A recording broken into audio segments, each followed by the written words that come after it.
धनंजय मुंडेंना सत्र न्यायालयानं झटका दिलाय। सत्र न्यायालयाच्या निर्णयावर 4 आठवड्यांच्या स्थगितीची मागणी फेटाळण्यात आलेली आहे। वांद्रे कोर्टानं करुणा मुंडे यांना 2 लाख रुपये पोटगी देण्याचे आदेश दिले होते।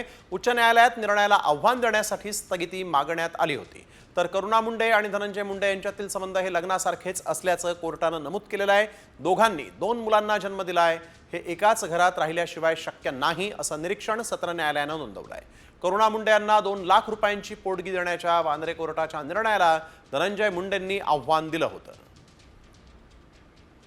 सचिन गाड आमचे प्रतिनिधी आपल्यासोबत फोन लाईनवरून जोडले गेलेले आहेत। सचिन, आपण बघतोय यावेळेस धनंजय मुंडेंना पुन्हा एकदा हा मोठा झटका म्हणावा लागेल।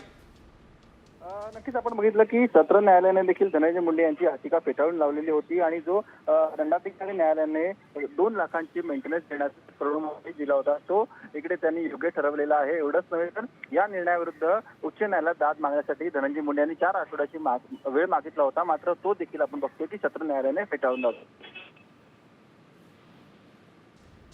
बिलकुल, धन्यवाद सचिन आपण दिलेल्या सविस्तर माहितीसाठी। तर आपण बघतोय स्थगितीची मागणीच धनंजय मुंडेंची फेटाळली।